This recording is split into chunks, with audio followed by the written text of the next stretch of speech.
chose, je souhaite féliciter comme vous l'avez fait, hein, je souhaite féliciter la direction de la Régie culturelle de Vence pour ce très beau rapport d'activité. Je voudrais aussi remercier les équipes du château, de la médiathèque, de Vence Culture, du conservatoire ou encore du cinéma pour leur travail quotidien. Toutefois, sous forme d'un inventaire à l'après-vert, j'ai tout de même quelques remarques ou questions à vous exprimer. Concernant le château, bien sûr, nous nous réjouissons des travaux d'accessibilité tant attendus. Cela dit, il nous semble qu'il faudrait aller plus loin. Qu'en est-il des travaux d'accessibilité pour la chapelle des Pénitents Blancs ou encore pour le moulin de Vence Culture, que ce soit la salle des Meules ou que ce soit la galerie bleue? Toujours concernant les personnes en situation de handicap, nous souhaiterions qu'à l'image des musées nationaux, il y ait la gratuité au musée. J'insiste sur les personnes en situation de handicap, notamment en raison du point 17 qu'il va avoir un peu plus loin là, sur le fait que l'association La PREH va acheter un local rue Funel, ce qui veut dire qu'on aura des personnes en plus, des personnes en situation de handicap dans le cœur de la ville.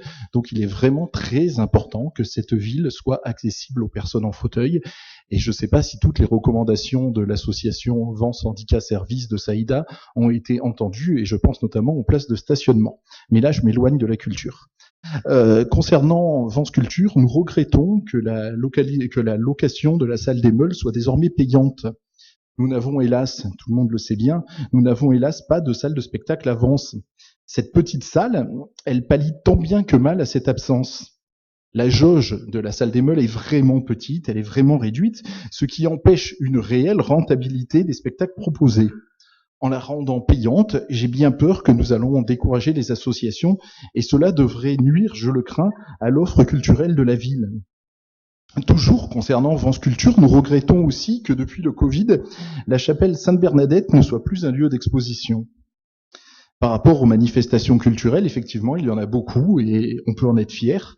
Nous regrettons toutefois la réduction de la voilure concernant le printemps des poètes. Cette manifestation est de grande qualité et coûte cher à la ville. Nous avions le label Vence Ville en poésie. Et voilà, on regrette que ça soit réduit.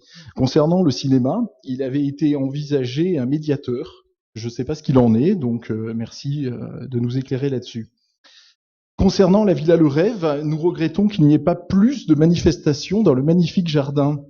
Il me semble qu'à ce jour, seule l'ouverture du formidable festival Festivance qui a lieu ce jeudi est programmée.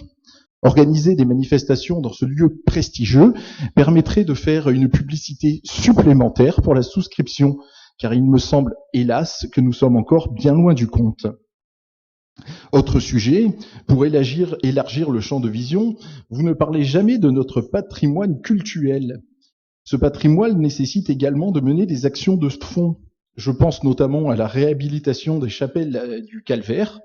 Ça me semble être aux oubliettes, personne n'en parle, mais aussi aux travaux indispensables de préservation de la cathédrale. Donc je vous demande qu'est-ce qu'il est prévu à ce sujet. Je vous remercie. Oui, alors merci.